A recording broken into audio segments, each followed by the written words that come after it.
სახელით ამამისაითა და ძისაითა და წმინდისა სულისაითა. დღეს სულთმოფენობის დღესასწაულია და დღევანდელი დღე ითვლება ეკლესიის დაბადების დღედ. ახალი აღთქმის ეკლესიას გულისხმობ. და ეს დღე ჩვენთვის მნიშვნელოვანი არა უბრალოდ იმისათვის, რომ ჩვენ ეს ვიცოდეთ თეორიულად და აღვნიშნოთ, არამედ ეს უნდა ვიცოდეთ თუ რამდენად მნიშვნელოვანია ეს ჩვენთვის. უпростоრედ რას ნიშნავს, რომ სულთმოფენობა, სულიწმინდის გარდამოსვლა მოციქულებზე არის ეკლესიის დაბადების დღე. და როგორ ეხება ეს თითოეულ ჩვენთაგანს, რა როლი აქვს ამ ცოდნას და ამ ცოდნის პრაქტიკულ გამოყენებას თითოეული ჩვენთაგანის სულიერ ცხოვრებაში. დღეს ალბათ იცით, რომ კვლავ განახლდა, მე ვფიქრობ ყოველასთვის თითოეული ჩვენთაგანისათვის საყვარელი ლოცვა მეუფეოზე ცათაო. და ამ ლოცვაში ჩვენ სულიწმინდა ღმერთს მიმართავთ როგორც ზეცის ზეცათა მეუფეოზე, ზეცის მეუფეს, ზეცის მეფეს, ყოვლის მყრობელს შეიძლება ასე ითქვას მამასთან და ძესთან ერთად, როგორც ღმერთს. და ამ ლოცვაში არის სიტყვები ესეთი: მომნიჭებელო ცხოვრებისაო, ანუ სიცოცხლისაო. და ალბათ კიდევ ერთხელ კარგი იქნება თუ დავფიქრდებით, რას ნიშნავს სიცოცხლე? რა არის სიცოცხლე საერთოდ? სიცოცხლე ადამიანური. ჩვენ ერთი რამ შეიძლება ვთქვათ, რომ სიცოცხლე ეს არის უმაღლესი ღირებულება. თუ არ არის სიცოცხლე, მაშინ არ ვართ ჩვენ. არ არსებობს სამყარო. სამყარო რომც არსებობდეს ადამიანის გარეშე, ის მაინც არ არსებობს. იმიტომ რომ არავინ იქნება მისი შემფასებელი, მისი მშვენიერების აღწერელი. არავინ მოიხიბლება მისი სილამაზით, მისი დიდებულებით. ანუ ადამიანის გარეშე, გონიერი არსების გარეშე რო განვაზოგადოთ, ანუ ადამიანური, პიროვნული, გონიერი სიცოცხლის გარეშე არსებობასაც აზრი ეკარგება. დიახ, უმაღლესი ღირებულება არის სიცოცხლე. კერძოდ გონიერი სიცოცხლე, პიროვნული სიცოცხლე. სიცოცხლე, რომელსაც აქვს უნარი შემეცნებისა, თვითშემეცნებისა. ანუ ადამიანის სიცოცხლე სამყაროში. და ადამიანი იმდენად მნიშვნელოვანია იმის გამო, რომ ის პიროვნული გონიერი სიცოცხლეა, რომ პიროვნულს ვამბობ გონიერისაგან განსხვავებით, იმიტომ რომ გონიერება გარკვეული სახით ინტელექტი, ასე შეიძლება ვთქვათ, აზროვნების უნარი ცხოველსაც გააჩნია. ხოლო პიროვნული სიცოცხლე ეს სხვა რამეა. ეს გაცილებით აღმატებულია, ვიდრე უბრალოდ გონიერი ინტელექტუალური სიცოცხლე. ეს პიროვნული სიცოცხლე ეს არის კიდევ ვიმეორებ შემეცნებით უნარის მქონე სიცოცხლე. ეს არის სიცოცხლე, რომელიც თავის ბუნების მიღმა შეიძლება არსებობდეს ბუნებასთან ერთად, მაგრამ ბუნების მიღმა ამავე დროს, რომელიც მოიცავს ბუნებას, რომელიც ბუნებაზე, ანუ აი ამ ხილულზე თითქოს და არ დაიყვანება. და თავისთავად ცხადია, როცა ჩვენ აი ესეთ დიდებულებას ვხედავთ ადამიანის სახით, თავისთავად ცხადია, რომ ადამიანი შეუძლებელია რწმენაში არ მოვიდეს და არ თქვას, რომ რადგან ვარ მე აი ესეთი, ჩემი ყველა მანკიერებებით, უზნეობებით, ნაკლით, უძლურებანით და ასე შემდეგ, ჩემი მოკვდაობით, ჩემი ხრწნადობით, მიუხედავად იმისა, აი ესეთი ვარ მე, მაინც ვარ საოცრება, იმიტომ ვარ პიროვნული გონიერი სიცოცხლე და შეუძლებელია, რომ სამყაროში მე შემთხვევით ყოფილიყავი და არის ღმერთი, რომელმაც მე შემქნა. ლამაზ ყვავილს რომ აიღებ. ზოგიერთი ყვავილი ისეთი ლამაზია, მინდვრის ყვავილს გულისხმობ, რომ გაოცებული ხარ ფორმებით, ფერებით, ზედაპირის ფაქტურით, ყველაფრით გაოცებული ხარ, განცვიფრებული ხარ. ზოგი ყვავილი ისეთი ლამაზია, რომ ვერც კი წარმოგიდგენია, რომ შეიძლება თავისთავად გაჩენილიყო, თითქოს ხელით არის გაკეთებული და მართლაც ღმერთის ხელით არის შექმნილი და მრავალი ადამიანი სწორედ ესე მისულა ღმერთის აღიარებამდე, როცა დაკვირვებია, როცა განუჭორეტია სამყაროს ეს განსაცვიფრებელი მშვენიერება. თამაში რა ვთქვათ ადამიანზე, თავისი უნიკალური ფორმებით გნებავთ, უნიკალური ფიზიოლოგიით და უნიკალური სულიერი შესაძლებლობებით. და ჩვენ როდესაც ძალიან ხშირად სამყაროში რწმენაში განმტკიცებისათვის სასწაულს ვეძებთ. აი მაგალითად სასწაული ხატიდან მირონის დენა. ან მაგალითად იერუსალიმში ცეცხლის გარდამოსვლა. ან მაგალითად აიაზმის უხრწნელობა, ან ნაკურთხის უხრწნელობა. ან მაგალითად ვინმეს განკურნება სასწაულებრივი. ჩვენ ახლა უბრალოდ ეს ცოტა იშვიათი მოვლენებია, თორე ვერც ერთი ეს ჩამოთვლილი ვერ შეედრება თავისი საოცრებით, სასწაულებრივი საოცრებით, მაგალითად ლამაზი ჩიტის გალობას, ზღვაში მზის ჩასვლას, ვარსკვლავებით მოჭედილ ცას, სამყარო ვერ შეედრება, ვერანაირად ვერ შეედრება. სასწაულში ყოველ ნაბიჯზე ვხედავთ, ანუ სასწაულს როგორც ნიშანს ღმერთის ჩვენთან ყოფობის.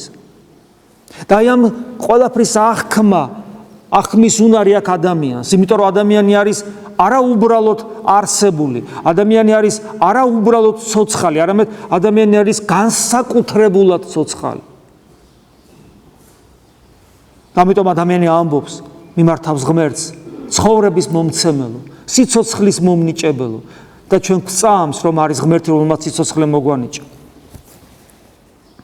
და აქედან გამომდინარე, რადგან ჩვენ ასე ვხედავთ სამყაროს და მადლობა ღმერთს ამისათვის, ამიტომ აქედან დაასკვნა, რომ ჩვენი ერთადერთი მიზანი არსი ცხოვრების არის მასთან, ამ ყოველივე შემოქმედთან, ამ მშვენიერებისა და სიდიადის შემოქმედთან და თავად უმშვენიერეს და დიად არსებასთან ურთიერთობა, ამ ურთიერთობის ძიება, მისკენ სწრაფვა, მასზე ფიქრი, მასთან ყოფობისათვის ზრუნვა, ყველაფერი რომ მას დაუკავშიროთ, ყოველივე აი ეს არის ჩვენთვის მნიშვნელოვანი. შეუძლებელია სხვანაირად.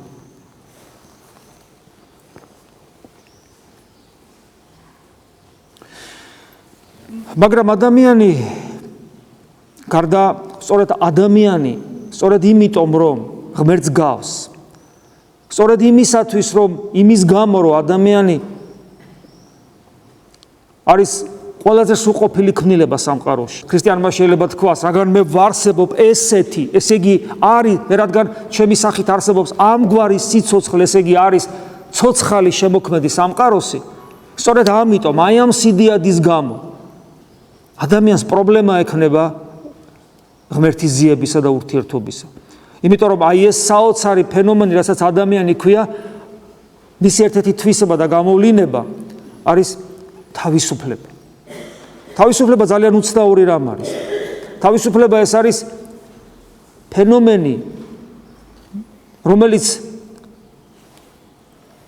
აი ამ სამყაროში, მიუხედავად მისი მშვენიერებისა, ამ სამყაროსათვის მიუღებელია, იმიტომ რომ ამ სამყაროში ყველაფერი მიზეზშედეგობრივ ჯაჭვშია ჩაკირული და ადამიანის თავისუფლება აქედან ამოხტომას ცდილობს და ვერ ეტევა.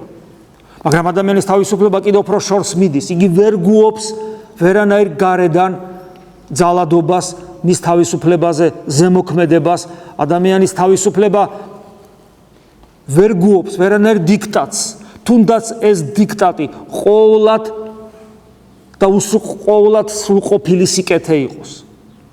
აბსოლუტური მზრუნველობა და სიყვარული ჩვენდამი. თუ ადამიანმა ეს აღიქვა დიქტატად გარედან, ადამიანის თავისუფლება ამას ვერ გუობს. ამიტომ არის რომ ერთ-ერთი მიზეზი, როცა ადამიანი ისე რომ ღმერთს არ იცნობს, მანამდე ამბობს უარს მას. თორემ ღმერთი რომ გაიცნობს, უარს ვერ იტყვის. მაგრამ ღმერთს არ იცნობს, ვარაუდობს, ან უშვებს რომ ის არის. შეიძლება ინტელექტით ხვდება კიდევაც რომ ის არის, მაგრამ ის უარს ამბობს მასზე, სწორედ ამის გამო. ქვეცნობიერად ამდენს კი არ ფიქრობს ადამიანი. ქვეცნობიერად ის გაურბის გარედან თუნდაც ღმერთის დიქტატს. მეცაც ვიტყვით, ის რელიგიური მიმდინარეობები, დენომინაციები ქრისტიანული, სხვადასხვა კონფესიები, სხვადასხვა რელიგიები კიდევ ერთხელ ვიმეორებ, ასევე მართლმადიდებლობაში დამახინჯებული არასწორი სწავლება ადამიანის პროტესტს იწვევს. შემთხვევით არ არის, როცა ამბობენ ხოლმე მოაზროვნეები, რომ ათეიზმის იმ 19 საუკუნის განმანათლებლობის, ფაქტობრივად ათეიზმის გავრცელებას ხელი შეუწყო ქრისტიანობაში ღმერთის არასწორმა ხედვა, რომ ღმერთი არის დიქტატორი, ღმერთი არის მოსამართლე, ღმერთი არის მსაჯული, ფანტასტიკი, რომელიც კანონებით მოქმედებს, დიქტატორია და სწორედ ამან განაპირობა ის ამბოხი, ადამიანში თავისუფლების ამბოხი განაპირობა. ჩვენ მართლმადიდებლები ვართ და თითქოს შეიძლება ვთქვათ, რომ ჩვენ ეს არ გვეხება, ჩვენ არც კათოლიკები ვართ, არც პროტესტანტები ვართ, არც მუსულმანები ვართ, არც იუდეველები ვართ. ჩვენ ვართ იმ რელიგიის წარმომადგენლები, რომლებიც ხადაგებთ აბსოლუტურ თავისუფლებას. მაგრამ ეს თეორიულად, რომელიც ბოლომდე გაცნობიერებული ჩვენ ვერ აგვაქვს. ხოლო არსით, ცხოვრების წესით, ძველი აღთქმის კანონის დატოვებით და ახალი აღთქმის კანონების გამოგონებით, ან იმ კანონებით, რომელიც ჩვენ გვეხმარებოდეს უნდა, რომ ქრისტე დავინახოთ ამ კანონების ცხოვრების საზრისად, რელიგიური ცხოვრების საზრისად და მიზნად გახდომით. ისე რომ იმ დონეზე რომ ღმერთს ვივიწყებთ, აი ამ ყველაფრით ჩვენ ისევ უწყობთ ხელს, ისევ უწყობთ ხელს ადამიანების ხელისკრას ჩვენგან, ადამიანების, რომლებიც შინაგანი თავისუფლებით არსებობენ და მათ უნდათ, მათ სულს ენატრება ღმერთი, მაგრამ ისე რომ მათ თავისუფლება არ შეიზღუდოს. ეს არის ერთ-ერთი უმთავრესი პრობლემა, თანამედროვე ყოველთვის ალბათ, მაგრამ თანამედროვე საზოგადოებაში განსაკუთრებულად, იმიტომ რომ ადამიანი ძალიან განვითარდა ინტელექტუალურად. სამყაროში ძალიან დიდი ფასი დაედო ისეთ ღირებულებებს, როგორიც არის თავისუფლება მაგალითად. პიროვნული თავისუფლება. თუმცა ეს ამ ყველაფრის დედა, რა თქმა უნდა, ქრისტიანობაა, მაგრამ რადგან ჩვენ ხშირად ვერ ვაძლევთ თავისუფლებას, ადამიანის თავისუფლებას გასახანს, ამიტომ კაცობრიობა ჩვენ ზურგს გვაქცევს. იმიტომ რომ მას არ ესმის ქრისტიანობა, იმიტომ რომ ჩვენ მას ვერ ვაგებინებთ, ვერ უხსნით, ვერ ვაჩვენებთ.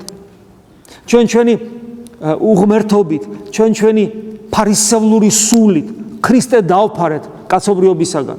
ამიტომ ამოსხომე ჩვენი პატრიარქი ძალიან ხშირად რომ მოძღვრებს, მე ჯერ კიდე ახალი მისული ვიყავი ეკლესიაში, ჯერ კიდე სტუდენტიც კი არ ვიყავი აკადემიის, ჯერ კიდე იქიდან მახსოვს პატრიარქის ეს გამონათქვამი, რომელსაც დღესაც იმეორებს ხოლმე, რომ როგორ ახასიათებს იგი მოძღვარს, რომ მოძღვარმა მრევლი, სწევრი, თავისულიერი შვილი თავისთან არ უნდა მიიყვანოს, არამედ ქრისტესკენ უნდა წაიყვანოს. მაგრამ ჩვენ ამას ძალიან ხშირად ვერ ვაკეთებთ, იმიტომ რომ თავისთან მოსვლა, საკუთარ თავთან მოყვანა ადვილია. იმიტომ რომ მე ვარ, ჩემ თავს ხედავ და მოდი ჩემთან, მაგრამ აი ქრისტესთან მიყვანა რთულია, იმიტომ რომ მე რომ შენ ქრისტესთან მიგიყვანო, ჯერ მე უნდა ვხედავდე მას.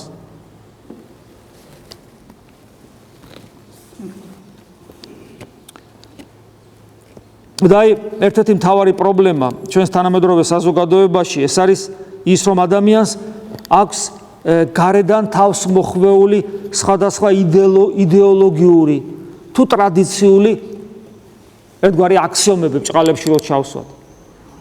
ერთგვარი თითქოს დოგმებიც, რომ აი ეს ესია და მორჩა, თავს მოხვეულია. ასე შეიძლება და ასე არ შეიძლება, ასე უნდა მოიქცე და იმგვარად არ შეიძლება მოქცევა. იმ დონეზე რომ ანალიზის უნარიც კი შეუძლებელია, კრიტიკის უნარიც კი თითქოს წართმეული გავს. რევიზიას არ ექვემდებარება ეს ყველაფერი და ისე გაქვს მოცემული. ეს დაახლოებით იმას გავს, უფალი რო ამბობს ფარისევლებს, როცა ამხელს, რომ თქვენი მამა-პაპათა ჯულს აღასრულებთ და საღვთო კანონი დაგიტევებიათ. დაახლოებით ამას აგავს. ეს არის ძალადობა და ეს არის ის, რაც ადამიანის და ეს რელიგიურ ცხოვრებაშია შემოსული. აქ რომ არ იყოს კიდე არა უჭის, აქ რომ თავისუფალი ზონა იყოს ეკლესიაში ბოლომდე, მაშინ ადამიანები აქეთ გამოიქცევიან. ადამიანები აქეთ, გასაგებია, ყველავე არ გამოიქცევა, იმიტომ რომ ქრისტიანულ ცხოვრებას, ქრისტიანობას კიდე სხვა სირთულეებიც ახლავს. ერთია რომ თავისუფლების რეალიზების საშუალებას მოგცემ და მეორეა რომ შენ მერე ბრძოლა გიწევს ამ რეალიზებისათვის, შენს მაგივრად არავინ იბრძოლებს. ეს სხვა თემაა კიდე. მაგრამ ყოველ შემთხვევაში, როცა ჩვენ ვაჩვენებთ ადამიანებს, რომ მათი თავისუფლების რეალიზება სრულად ხდება ეკლესიაში, ძალიან ბევრი ადამიანი შემოვა. და ქრისტიანობა რომ ამას თავისი არსით, როგორც დოქტრინა, როგორც მოძღვრება ამას ვაკეთებს, ეს თვითონ ქრისტიანულ მოძღვრებაში ჩანს. ეს არის ძალიან მართლაც საოცრება, რომ როგორ ხდება ადამიანის ღმერთთან მისვლა. ღმერთი მოვიდა ადამიანად. ანუ იგი არის პიროვნება, მაგრამ ადამიანი მას ვერ ხედავს, მასთან ურთიერთობა უჭირს. ღმერთს იცნობს უფრო მეტად წინასწარმეტყველთა მიერ, მოსეს ჯულის მიერ, ძველი აღთქმის წესებისა და კანონების მიერ. ეს წესები და კანონები მისი ცხოვრების რეგლამენტირებას ახდენს. დეტერმინირებულია ამ კანონებში, წესებში. ჩაკირულია. შემდეგ პავლე მოციქული ილაშქრებს ამ ყოველივეს წინააღმდეგ, არა იმიტომ რომ თავისთავად ეს კანონები ცუდია, ეს კანონები კარგი იყო. მაგრამ ადამიანის თავისუფლება ილახება რა ადამიანს უჭირს ცოცხალი ღმერთის მოძიება. ადამიანს უჭირს თავისუფლება. მე გარდა ამისა ადამიანის პასუხისგებლობის წინაშე დგება ამ კანონების მიხედვით გახდეს სრულყოფილი, მაგრამ ადამიანს არ ძალოს დაცემული ბუნების გამო სრულყოფილება. ამიტომ კანონი და წესი რელიგიურ ცხოვრებაში ადამიანს არაიმდენად აუმჯობესებს, უბრალოდ არაიმდენად ხდის სრულყოფილს, რამდენადაც მას თავის უძლურებას აჩვენებს, რომ შენ არ შეგიძლია იყო ასეთი და ამგვარი, არ გაქვს ამის უნარი, არ გაქვს ამის ძალა, რომ ადამიანი მოვიდეს სინამდვილში, მან დაინახოს, მან დაიწყოს საკუთარი თავის ადეკვატური აღქმა და თავი დაიმდაბლოს. და ყოველივე ამას ენაცვლება თავად ღმერთი, რომელიც ადამიანად მოდის რა, ჩვენ უკვე მასთან ურთიერთობის შესაძლებლობა გვაქვს. იგი გვაძლევს საკუთარ თავთან ურთიერთობის შესაძლებლობას და ყველა კანონს და ყველა წესს ენაცვლება იგი როგორც ცოცხალი პიროვნება. ამიტომ ამბობს იმ სიტყვებს, მე ადრეს გითხარით, მოვედით ჩემ და ყოველი მაშვალნი და ტვირთმძიმენი, ანუ თქვენს სულიერ რელიგიურ ცხოვრებაში დაღლილნი კანონების და წესების აღსრულებით, ასეთი ადამიანები ამგვარად დამაშვალნია, დაღლილი, მოდით ჩემ და ჩემთან, ქრისტე ამბობს და მე განგისვენებ თქვენ.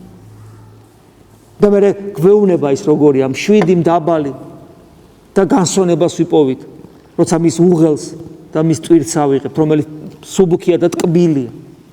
ანუ ცოცხალი არსება, ცოცხალი ღმერთი, სრულყოფილი, თავის სიდიადით საშინელი, მაგრამ ჩვენთვის ძალიან ახლობელი, იმიტომ რომ ადამიანად მოვიდა. ყველა ამ კანონს ჩაენაცვლა.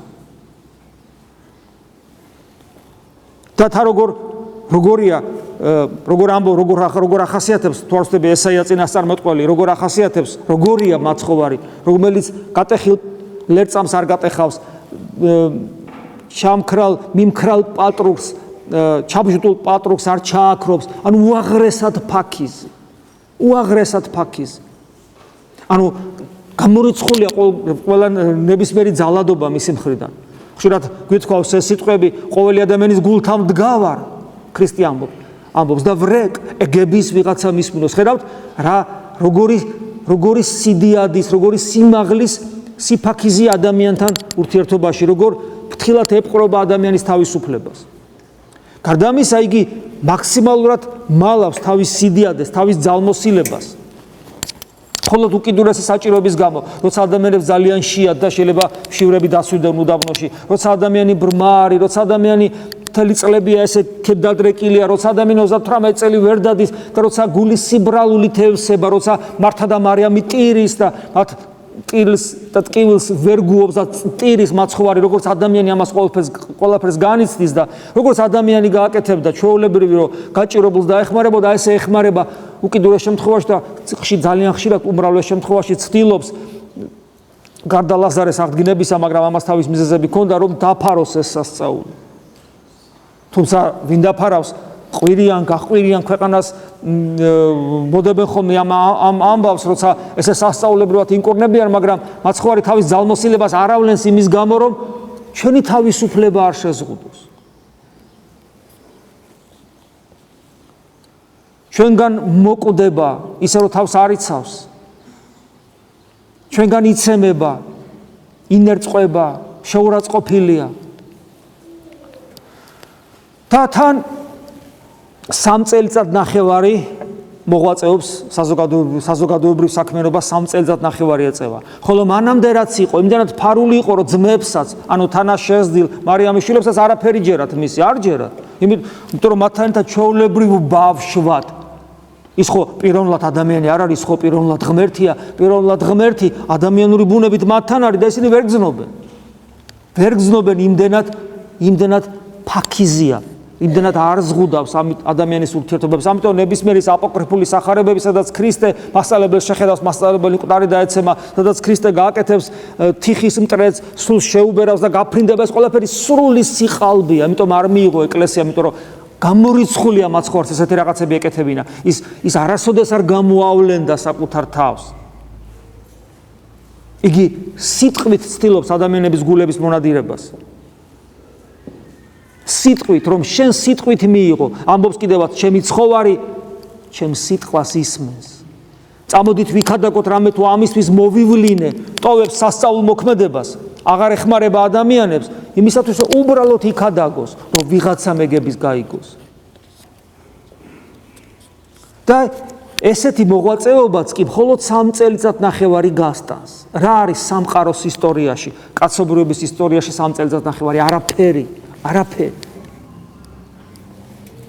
და მერე ანუ არანაირი ძალადობა მისი მხრიდან. ღმერთი მოვიდა და არანაირი ძალადობა, არანაირი დიქტატურა. ეს იქვე უარყო უდაბნოში. ქრისტე სწორედ აქედან ცდილობს მის სტუნებას. გახდი მეფე, სამყაროს მთელი ძალაუფლება რო აჩვენა. და რატო აჩვენა? ან მოახდინა სასწაული ჰაერში იფრინე, ან მოახდინა კიდევ სასწაული ადამიანები დააპურე, ქვებისაგან პურები შექმენი და შენ უამრავი ადამიანი გამოხვება. მართლა გახვებოდა უამრავი ადამიანი. მაგრამ ეს იქნებოდა მონების ბრბო, რომელთა შორის თავისუფალი ადამიანები არ არსებობდნენ. ამიტომ ქრისტე უარყოფს ამას. და ამის შემდეგ ისაც დღეს ხდება, გარდამოდის სულიწმინდა ღმერთი. სულიწმინდა ღმერთი არანაკლებ იმდაბლებს თავს, იმიტომ რომ ქრისტე ხო იმდაბლებს, მაგრამ ჩანდა მაინც და სულიწმინდა არც ჩანს. ვერ ხედავთ. წმინდა წერილი გვასწავლის კიდევაც, რომ ეს სოფელი არ ცნობს სულიწმინდას. ხოლო ჩვენ ვცნობთ, იმიტომ რომ მიგვიღია როგორც იონე მოციქული გვეუბნება, რადგან მიგვიღია უნდა ვიგრძნოთ სულიწმინდის განცდა ჩვენში ერთ-ერთი ნიშანია ჩვენი ქრისტიანობის. მაგრამ იცით, რატომ არის, რომ ჩვენ ცხოვრობთ და ვერ განვიცდით? ანუ უიშვიათესად, იმიტომ რომ ის ძალიან ფაქიზად მოქმედებს. და მის რომ ჩვენ განვიცადოთ, ის ჩვენზე არ ძალადობს. საერთოდ არ ძალადობს. და ის რომ განვიცადოთ, როგორც ცოცხალი ღმერთი, სამყაროს შემოქმედი, ყოვლად ძლიერი და თავის იდეადით საშინელი ჩვენში რომ განვიცადოთ, ელია თესბიტელის სიფაქიზე გვჭირდება, რომელმაც სუსტ ჩქამში დაინახა ღმერთი და არა გრიგალში. ამას ჭირდება ჩვენი სულის გაფაქიზება. ჩვენი სულის გაფაქიზება იწყება იმ ელემენტარული სიტყვით, რასაც ზნეობრივი ცხოვრება ქვია, სინდისის მიერი ცხოვრება ქვია, ადამიანებთან ფაქიზი ურთიერთობა ქვია, ადამიანების სიყვარული ქვია. ჩვილი ბავშვი ყველაზე ფაქიზია და ყველაზე ნაკლებ მოძალადია, თავისი შესაძლებლობები არ აქვს, მაგრამ მთელ ოჯახს იკრებს თავის გარშემო. იმიტომ რომ ყველაზე ფაქიზია, სიფაქიზეს პიროვნულ უმანკოებას ძალიან დიდი ძალა აქვს. მაგრამ ჩვენ გონია, რომ ჩვენს ფიზიკურ ძალას, ჩვენს ფსიქოლოგიურ რაღაც შეტევებს სხვა ადამიანზე აქვს ძალა და არა, სხვანაირად არის აქ. და ღმერთის შეცნობა აი ამგვარად საერთოდ შეუძლებელი. სულიწმინდა ღმერთი მხოლოდ იმ შემთხვევაში შეიძლება ჩვენ განვიცადოთ, თუ ჩვენ მას ჩვენი თავისუფალი არჩევანით გულს გაუხსნით. და ის აი როგორ არის დღევანდელ სახარებაშიც აღმოვიკითხეთ. მოვა სხვა ნუგეშინის მცემელი რომელიც რაც მე გამცნეთ, იმას გასწავლით. უпроსორეთ ეს მეშვიდე თავი არ არის, მაგრამ ეს სახარებიდან არის, როცა უფალი ამბობს სულიწმინდაზე, რომელიც მის მაგივრად მოდის. ობლათ არ დაგვტოვა ქრისტემ. ამიტომ როცა დღეს ადამიანები ამბობენ, რომ მე რო ქრისტეს დროს მეცხოვრა, ზუსტად იგივე დროს დღეს ცხოვრობ. იმიტომ რომ ქრისტე წავიდა, მოვიდა მისი მსგავსი, ზუსტად, მისნაირი. ყოვლადწმინდა სამების მესამე პირი. იმიტომ ამბობს უფალი, ობლათ არ დაგტოვებ, მე კი მივდივარ და ობლათ არ დარჩებით, ნუ გეშინია. და მოვიდა სულიწმინდა ღმერთი. და თუ ვინმე ფიქრობს, რადგან სულიწმინდა ღმერთი არ განხორციელებულა და თვალით არ ჩანს, მისი ნახვა უფრო ძნელია ვიდრე წესესი არ არის, იმიტომ რომ იესო ქრისტეს უამრავი ხედავდა, ეხებოდა, იუდას საერთოდ მასთან იყო და ვერ იცნეს. იესო ქრისტეს ცნობა არანაკლებ რთული იყო, ვიდრე სულიწმინდის ცნობა. იესო ქრისტეს ცნობას ისეთივე სიფაქიზე ჭირდებოდა განცდებში და შეგრძნებებში, როგორც სულიწმინდის ცნობას. ადამიანს უამრავი სუბიექტური განცდა აქვს. ადამიანს უამრავი სუბიექტური განცდა აქვს რელიგიურ ცხოვრებაში. და მათ შორის რომ მიხვდე, რომელია სულიწმინდა, ძალიან რთულია. მაგრამ ძალიან რთული იქნებოდა იმ უამრავ ადამიანში და უამრავ მოძღვარში, რომელიც მაშინ არსებობდნენ, იესო ქრისტეში ღმერთი დაგენახა. მე ვფიქრობ, თანაბრად რთულია ეს. ამიტომ ჩვენ არავითარ შემთხვევაში არ ვართ უფრო ნაკლებ მდგომარეობაში, ვიდრე იმ დროს ის ადამიანები, რომლებიც უფლის დროს ცხოვრობდნენ. უფალი ამბობს, რომელსაც წმენეს ჩემი ვითარცა თქვა წინგნმან, მდინარენი მუცლისა მისისაგან მუცელში იგულისხმება გული. ანუ ადამიანის სულიერი ცხოვრების ცენტრი, როგორც წმინდა მამები განმარტავენ. მდინარენი მუცლისა მისისაგან დიოდიან წყლისა ცხოველისანი. ამ ადგილს ჩვენ ხშირად ვახსენებთ. ანუ ეს არის რწმენის უმაღლესი საფეხური, რწმენის უმდაბლესი საფეხური, ეს არის მე იმას ვწამვარ, ვინ ჩემ ცნებებს აღასრულებს. ამ დროს ადამიანი ხდება როგორც ერთგული მონა უფლისა, მაგრამ ამით ქრისტიანობა არ თავდება. პირიქით, თუ ამაზე გაჩერდა ადამიანი, შეიძლება ადამიანმა ვერც შეიცნოს ღმერთი და ხიბლის მდგომარეობაში აღმოჩნდეს, თუ ძლიერი ნებისყოფა აქვს და ყველაფერს კარგად ასრულებს. ეს არის პირველი საფეხური, რომელსაც მეორე საფეხური უნდა მოყვეს წმენისა. ანუ პირველი, როცა შენ უფლის ერთგული ხარ, მაგრამ მას არ იცნობ და მეორე საფეხური, როცა მას იცნობ სულიწმინდის მადლის მიერ, როგორც წმინდა მამები გვასწავლიან. იმიტომ რომ უფალი პირდაპირ გეუბნება, რომელსაც წმენეს ჩემი მისი შუა მუცლისაგან, ანუ გულისაგან დიოდიან დინარენი წყლისა ცხოველისანი. ეს თქვა სულისა მისთვის, სულიწმინდაზეა საუბარი, რომელი მიიღებათ იყო მორწმუნეთა მას მიმართ. ანუ სულიწმინდა, რომელიც უნდა მორწმუნეებს მიეღოთ. მაგრამ მაშინ ჯერ კიდევ არ იყო მოცემული სულიწმინდა, იმიტომ რომ იესო არ გაიყო დიდებული. ანუ იესო ქრისტეს ადამიანური ბუნება არ იყო ბოლომდე განხთობილი. როცა ეს განხთობა ბოლომდე მოხდა, ანუ ამაღდა დაждდა მარჯვენა ღვთისა და მამისა, მერე უკვე ადამიანური ბუნება ქრისტეში არის დამტევნელი სულიწმინდის ადამიანში მყოფობის. ანუ ეს იმას ნიშნავს, რომ რადგან სულიწმინდას გარდამოსვლას ჩვენ ვზეიმობთ, ეს ნიშნავს, რომ ადამიანური ბუნება არის დიდებული. თითოეული ჩვენთაგანი პოტენციურად განხთობილია იესო ქრისტეში. მით უმეტეს ჩვენ მაზიარებელი ადამიანები ვართ. ანუ საჭირო არის ჩვენი მეტი გულმოდგინება, გულის გაფაქიზება და მეტი ბრძოლა საკუთარ იმ ვნებებთან, რომელიც ჩვენში უწმინდურობას ტოვებს, კიდევ ვბადებს, რომელიც ხელს უშლის ჩვენს გახთობას. აი ამასთან დაკავშირებით მინდა გითხრათ, სიწმინდა ვახსენე, ყოვლადწმინდა სამება განცხადა კაცობრიობის წინაშე. ღმერთი ერთია სამყაროში, მაგრამ ის შიდა ცხოვრებით ის სამია. ამიტომ ღმერთი სიყვარულად იწოდება. ღმერთი რო შიდა ცხოვრებაშიც მარტო მყოფი იყოს, ღმერთი სიყვარული ვერ იქნება. და არ იქნებოდა სრულყოფილი, იმიტომ რომ მარტო მყოფი გონიერი არსება. ენერგეტიკა რაღაცა კი, მაგრამ გონიერი არსება მარტო მყოფი. რა თქმა უნდა ვერ იწოდებოდა სიყვარულად. ღმერთი ერთია კიდევ იმეორებს სამყაროსთვის, მაგრამ შიდა ცხოვრებისათვის იგი სამია და ქრისტიანობის საოცრება სწორედ ისაა, რომ ღმერთმა თავის შიდა ცხოვრებას ჩაგვახედა. და პირველად ეს განცხადება მოხდა ნათლისღების ჟამ, შემდეგ თაბორის მთაზე, ძველ აღთქმაში ცოტათი იყო განცხადებული. და ეს საოცარი სახელები, მამაი, ძე და სულიწმინდა. რატო ქვია ეს სახელი? ხო ხვდებით რომ ეს სახელებიც არის ჩვენი ცხონებისათვის მოცემული, თორემ ღმერთს რომელი სახელი დაიტევს. არც ერთი ყველა სახელი, გინა ძველი აღთქმისა, გინა ახალი აღთქმისა, ღმერთის თვისებების მახასიათებელია, რაღაც თვისებები ხასიათდება. სიყვარულიც ერთ-ერთი სახელია, ესაც მისი ერთ-ერთი თვისებაა. ანუ ყოველი სახელი, რომელიც არის, რომელთაც მოხსენებულია ღმერთი ძველ თუ ახალ აღთქმაში, ყველა არის მისი თვისებების მახასიათებელი, ანუ ენერგია, რომელთაც იგი სამყაროში ავლენს საკუთარ თავს. ამიტომ მამაც, ძეც და სულიწმინდაც ეს არის სახელები, რომელთაც ღმერთი ავლენს საკუთარ თავს სამყაროში ჩვენი ცხონებისათვის. ეს სახელები, მამა, ძე და სულიწმინდა, განგვეცხადა ჩვენ ეს არის ჰიპოსტასური პიროვნული სახელები.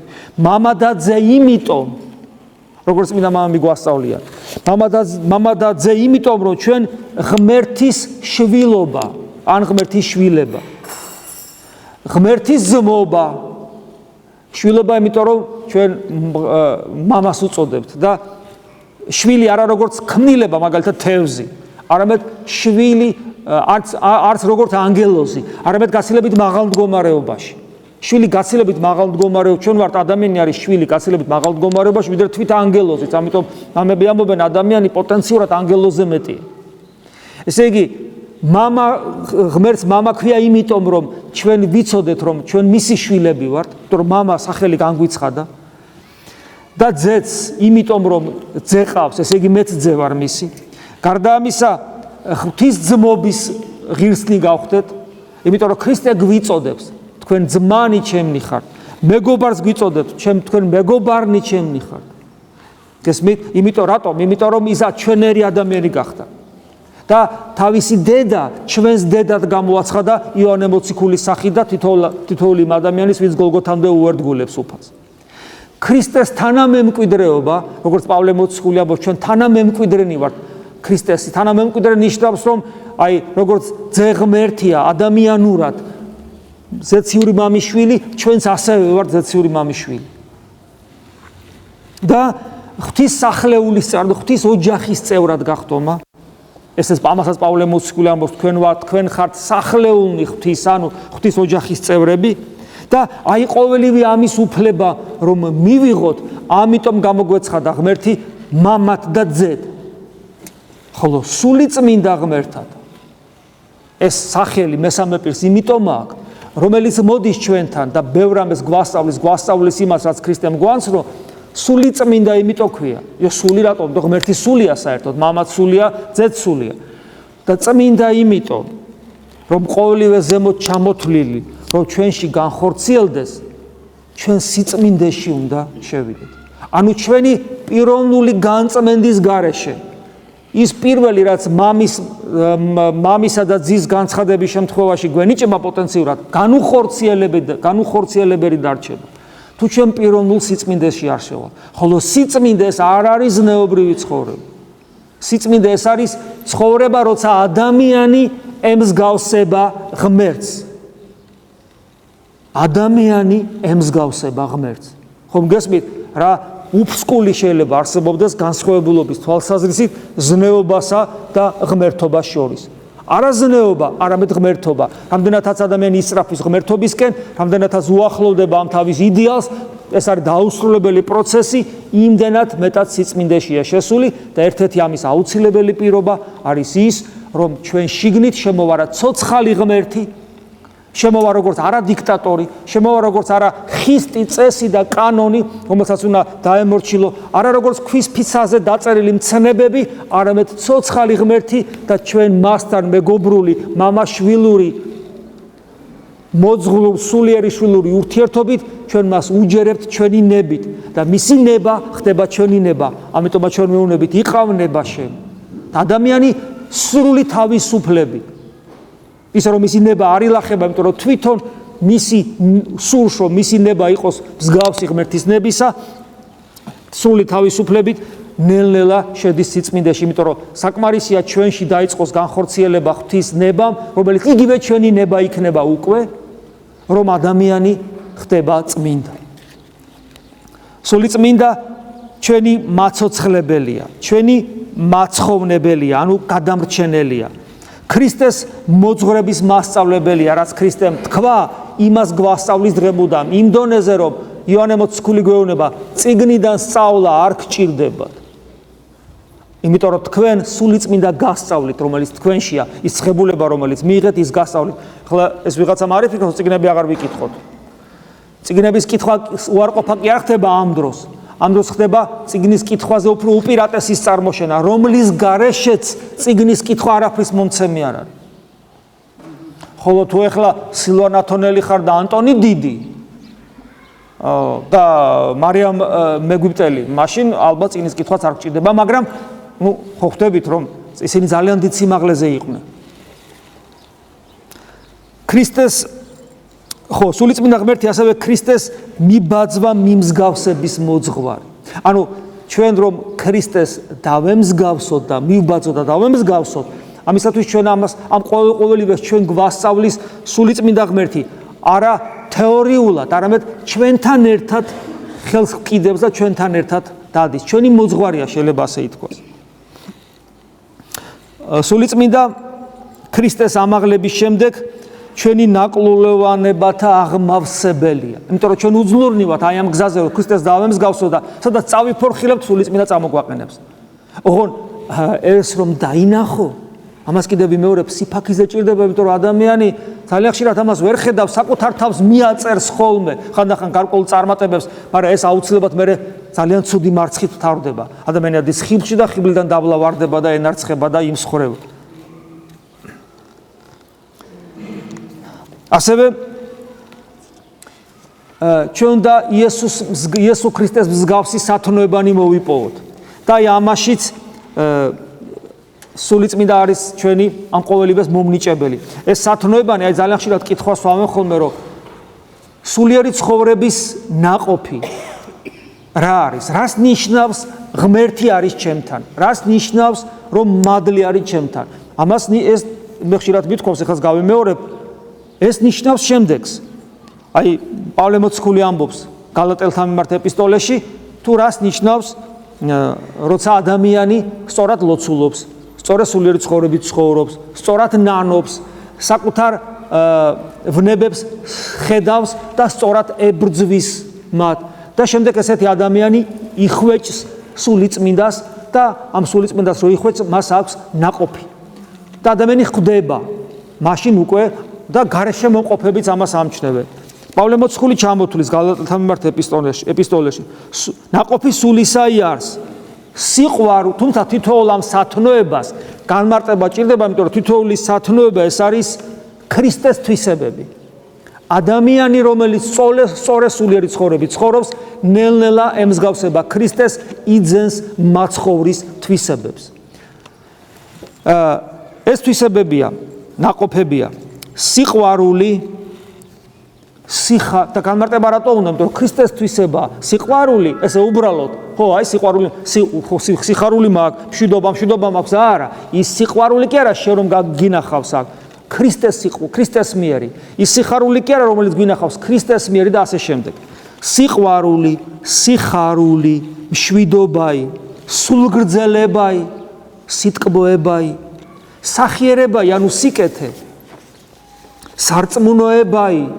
სარწმუნოებაი, გომხურვალე, შეუდრეკელი, გმირული, მყუდროებაი, მარხვაი, ანუ მარხვა რას ნიშნავს? ოს ადამიანი როგორც მეომარი ებრძვის საკუთარ დაცემულ ბუნებას და უკან არ გადადგავს არც ერთ ნაბიჯს.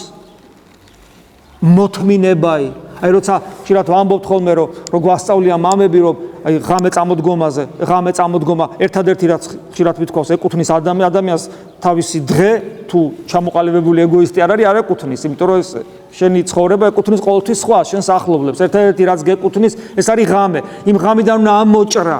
ის შენ გეკუთვნის და იქიდან უნდა ამოიღო ზუსტად. და ეს არის სწორედ მარხვისა და მოთმინების უმაღლესი გამოვლინება, როცა შენ საკუთარი რაც გაქვს მართლა, თორე კარტოფილისა და ხორცის შორის არჩევანს ეს რა პრობლემაა? ეს არაფერი პრობლემა არ არის. ხოლო იმიტომ რომ ზოგს ისე უყვარს ლობიო და კარტოფილი, ხორცს ერთად არ უნდა. ეს არ არის პრობლემა. პრობლემა ეს არის, რაც შენ მართლა გეკუთვნის, რითაც შენ არსებობ და სუნთქავ, შენი ღამე და იქ განსვენება და ძილი, რომელსაც მონასაც კი არ ართმევდნენ, ადრე გითხარით, იმას წაართმევ საკუთარ თავს და უფალს მიუძღვნი. და ამიტომ აქვს ძალა ღამე წამოდგომასა და იესოს ლოცვას. აი ამ ყოველივეს მომნიჭებელი არის სულიწმინდა ღმერთი. და აი ამაზე ამბობენ ზუსტად, რომ ეკლესია არის ქრისტეს მისტიური სხეული, იმიტომ რომ ჩვენ ქრისტეს სისხლითა და ხორცით გაერთიანებულნი ვართ და ჩვენი თავი არის ძეღმერთის პიროვნება და ჩვენ პიროვნება მოიცავს ბუნებას, ძეღმერთის პიროვნება მოიცვა როგორც თავისი ღვთაებრივი, ისე ადამიანური ბუნება იესო ქრისტესი და რადგან ჩვენ იესო ქრისტეს სისხლსა და ხორცის გაგრძელება ვართ, ეს ნიშნავს იმას, რომ ჩვენ ძეღმერთის პიროვნება მოგვიცავს და ეს არის სწორედ ეკლესია.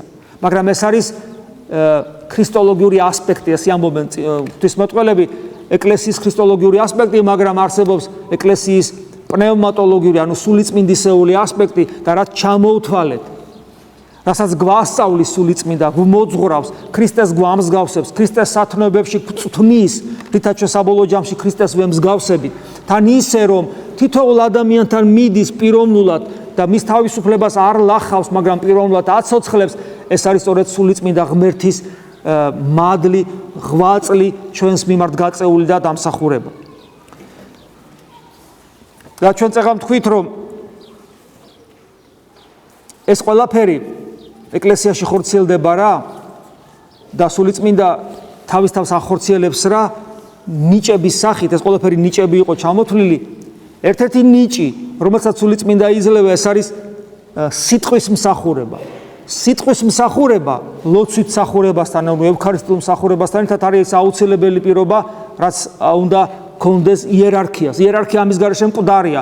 მღვდელი, რომელიც არ ქადაგებს, ძველი აღთქმისეული პერიფრაზა რო გავაკეთოთ, გავს ძაღლს, რომელიც არყებს. და აი მღვდლის მსახურება შეიძლება ასე ითქვას, ეს არის სიტყვის მსახურება. ადამიანის სიტყვა ძალიან დიდი ძალა როა, ქრისტემ გვასწავლა, ყოველი უქმის სიტყვისათვის პასუხს აგებ, სიტყვითა შენითა გადმართლები, სიტყვითა შენითა დაისჯები. და რასაც არ უნდა ითხოვდეთ სარწმუნოებით, ის მოგეცემა თქვენ და ასე შემდეგ, სიტყვას ძალიან დიდი ძალა აქვს. ნამეტრავისაგან გულისა იტყვის პირი, ანუ სიტყვა არის ადამიანის შინაგანი სამყაროს წარმოჩინება და გამოვლინება, ამიტომ სიტყვა ისედაც ყველა ადამიანის ძალიან დიდი რამეა, მაგრამ მღვდლის მსახურება საკუთრივ სიტყვის მსახურებაა. და ეს მსახურება ვლინდება ლოცვაში და არა ტექსტის კითხვაში, არა ჩარაკრაკებაში, არა ისეთ ლოცვაში შენ თვითონ რომ არ გჯერა. უпроსორეთ ლოცვაში, რომლის მნიშვნელობამდე ისე იქამდეც კი არ მისულხარ, რომ დაჯერება არ დაჯერების საკითხი განგეხილა. ანუ როცა ლოცვას კითხულობ, იგივე მამაო ჩვენოს, მეუფეო ზეცათაოს, ასე შემდეგ, კითხულობ, განგვიხილავს თითოეული სიტყვა, მჯერა თუ არ მჯერა, ჩემია თუ არ არის ჩემი, განვიცდი თუ არ განვიცდი, საკუთარია თუ რაღაცა გარედან მოსულია. გესმით, თუ ამ დონეზეც კი ხანდახან შეიძლება არ იყოს, რომ აი ეს იყოს რაღაცა წესის შესრულება, რომელიც არაფერს არ გავს და ეს ლოცვა არ არის. არადა ჩემი სიტყვა უნდა იყოს ლოცვა, ანუ მე რასაც ვამბობ როგორც მღვდელი, უნდა იყოს ჩემი სულიდან ამოხეთქილი, ამოყოლილი სულთან, სისხლთან ერთად, ჩემი, საკუთრივ ჩემი და არა სხვისი. და მას საოცარი ძალა ექნება. მე უნდა ვიყო ის, რასაც ვამბობ. მე თუ ვამბობ მამაო, მე უნდა ვიყო შვილი. და ასე შემდეგ. და რო არ ვარ, ის მაინც უნდა შევძლო თავი დავდრიკო და უფალო შემიწყალე, ეს მაინც იყოს ცოცხალი. ანუ მღვდლის სახურება, სიტყვის სახურებაა და ლოცვა. ქადაგება არ არის არც ისტორიის მოყოლა, არც თეოლოგიური ნაშრომი. ქადაგება ეს არის სულის ამოღება. და იგივე ლოცვის ტოლფასი. ევქარისტია, რომელიც მადლიერების მსახურებას ნიშნავს, და როგორ არ უნდა იყო მადლიერი, რომ ღმერთი არის, არა უბრალოდ არის, არამედ მოვიდა, არამედ შენთვის იცხოვრა, არა უბრალოდ იცხოვრა, შენთვის მოკვდა, არა უბრალოდ მოკვდა, არამედ თავის სისხლი და ხორცი მოგცა. როგორ არ უნდა იყო მადლიერი? და ხომ გესმით, რა მსახურებად გადაიქცევა ჩვენთვის წირვაზე დგომა, ჩვენ რომ ეს ბოლომდე გაცნობიერებული გქონდეს. ხომ წარმოგიდგენიათ, მაშინ ეს მსახურება არ დასრულდება აქედან გასვლით. სახში წასვლით, სამსახურში წასვლით, ბაზარში წასვლით, ყოფითი ურთიერთობით ეს მსახურება არ დასრულდება, ეს მუდმივ მდგომარეობაში ყოფება იქნება. ასევე ღვთის სიტყვის მსახურება დიდება, მადლიერება ყველაფერში. თხოვნაც, ოღონ არა წუწუნი. მოწუწუნი ადამიანი ქრისტიანი არ არის და ვერ არის. მოწუწუნი ადამიანი ჯოჯოხეთის მატარებელია საკუთარ თავში. ადამიანი წუწუნებს, როცა ჯოჯოხეთშია, ხოლო ადამიანი, რომელიც სასუფეველშია, მარადის გახარებული. ამიტომ პავლე მოციქული არ ამბობს, მარადის იწუწუნეთ, ან ხანდახან მაინცო პავლე მოციქული ამბობს, მარადის გიხარობდენო. როცა ახასიათებენ ხოლმე ერთ-ერთი თანამედროვე ეპისკოპოსია, რომელიც დიდი ათონელი მამების, მათ შორის პაესი ათონელის სულიერი შვილი იყო და კიდე სხვა მამების დიდენ მას და ეს არის მიტროპოლიტი ათანასე და ის ახასიათებს როგორები იყვნენ ის წმინდანები, რომლებიც დღეს ცოცხლები არ არიან. ეფრემ არიზონელსაც იცნობს, მადლობა ღმერთს, ის ცოცხალია ჯერ კიდევ და როგორ ახასიათებს, ერთ-ერთი მახასიათებელი ეს არის, რომ ისინი სულ მუდამ გახარებულები იყვნენ. არადა ცხოვრება მძიმე ჰქონდათ, უმძიმესი. მაგრამ პაესი ათონელს ისე ცხოვრება ჰქონდა, რომ ალბათ ერთი კვირა თითოეული ჩვენთაგანი ვერცერთი ვერ გაძლებს ისე იცხოვროს, როგორც იცხოვრო. ეს არის აბსოლუტურად ესე იგი უქონელი ადამიანი, არაფერი არ ქონდა ამ ადამიანს. თეფში არ ქონდა ამ ადამიანს, არაფერი არ ქონდა. როგორ ცხოვრობდა საოცრად. ანუ ესენი გახარებული ადამიანი, ეს არის ერთ-ერთი ნიშანი იმისა, რომ და ეს სიხარული აუცილებლად გამოვლინდება მადლიერებაში თავისთავად ცხადია. ამიტომ ღვთელი, რადგან ღვთელი ესეთი უნდა იყოს, ამიტომ ღვთელი ყველაზე მეტად ცოდავს რითი? სიტყვით. როცა ეს სიტყვა არ შეესაბამება იმას, რაც ჩამოვთვალეთ. და ვაი ჩვენ, და ვაი მე ჩემ თავზე ვიტყვი, როდესაც ჩემი სიტყვა არ ჯდება არც ლოცვაში, არც ქადაგებაში, არც ევქარისტიაში, არც დიდებაში, არც მადლიერებაში, არც თხოვნაში, არც მუდამ სიხარულში, არამედ რაღაც სისულელეში, წუწუნში, ტკივილში, მით უმეტეს მრისხანებაში, მით უმეტეს ლანძღვაში, განკითხვაში, რომლისაგანაც ვერ თავისუფლდებით. ღვთლის სიტყვა. ამიტომ ღვთიახაც ღვთელი ყველაზე მეტად სიტყვით ცოდავს, ამიტომ ჩვენ და გამოსავალი რა არის? ნებისმიერი ღვთელი და მეც ვიტყვი, ხო, მაგრამ ნაგავი და ცოდვე პავლე მოციქული ამბობს, კაცო და ვერვერების, მე რაღა ვქნა. პავლე ხო არა ვარ და ისიც კი ამბობს, რომ მიჭირსო და მე რაღა ვქნა. ამიტომ ჩვენ არ უნდა ვიყოთ მარტონი და ჩვენში ხომ სული წმინდა პოტენციურად ხომ მაინც არის და ჩვენ კი არ უნდა ვიყოთ მეტყველნი. ჩვენი მეტყველება რას ივარგებს? ნამეტნავისაგან გულისა იტყვის პირებმე თუ ცოდვებით ახსავსე ვარ, რას იტყვის ჩემი ბაგები, რას აღმოსთქვავს. ამიტომ ჩვენ კი არ უნდა ვიყოთ მეტყველნი, არამედ ჩვენში ჩვენთან თანამყოფი სული წმინდა ღმერთი. გახსოვთ უფალი რო ამბობს, ნუ ზრუნავთ, რა ის თქვა და რა იმ მიუგოთ, რამე თუ არა თქვენ იყოთ მეტყველნი წინაშე ხალხთა, რომელთა წინაშე თქვენ უნდა დაამოწმოთ ჭეშმარიტება, არამედ სული მამისა, რომელიც იქნება თქვენ შორის. ასე იგი ჩვენ მოწამეობრივი სულით უნდა ვიყოთ ახსებული, თუ მე არ ვარგი ვარ. ის მაინც მინდოდეს, რომ თუნდაც სისხლის ფასად დავამოწმო, რომ ჭეშმარიტება არის ეს და არა სხვა რამე, ჭეშმარიტება ქრისტე და არა სხვა რამე და თუ ეს სულის კვეთება მექნება, მაშინ ჩემი ბაგეებით იმეტყველებს სული წმინდა ღმერთი. და არა მარტო როცა მე ადამიანთა წინაშე უნდა დავამოწმო, ანუ როცა ადამიანი ღვთელი მისიონერობს, არამედ მაშინაც, როდესაც მე სათნოებების ახსნებას ვცდილობ და სათნოებათა დედოფლის ლოცვისა, როგორც ამბობს პავლე მოციქული, რამე თუ ხართ შვილნი და რამე თუ ხართ შვილნი, ჩვენ გამოავლინა ღმერთმა სული ძისათვის ისაი გულთაშინა ჩვენთა. ანუ ეს სული წმინდაზეა საუბარი, ჩვენს გულში გამოავლინა, იმიტომ რომ ღმერთის შვილები ვართ, რომლითა ვღაღადებთ, ანუ რომლითაც ვლოცულობთ, აბა, მამა, ანუ ღმერთს მივმართავთ, მამაო, სული წმინდის მადლი. ანუ როცა ლოცულობ, მაშინაც კი აღარა ხარ მარტო, იმდენად შენს გვერდზე არის სულიწმინდა ღმერთი. აი ეს ყველაფერი ჩვენ მოგცა ღმერთმა. ამ ყველაფრით ჩვენ შეგვიძლია ვიცხოვროთ. ოღონ ხვალ და ზეგ კი არა, აი ეხლა ამ წუთში უნდა დავიწყოთ. თავარია გადაწყვეტილების მიღება და მე უკან არ დახევა. ღმერთი შეგვეწიოს ამ საქმეში. ამინ. მადლი უფლისა ჩვენისა იესო ქრისტეს და სიყვარული ღმრთისა და მამისა და ზიარება სული საწმინდის იყოს თქვენ ყოველთა თანა. ამინ.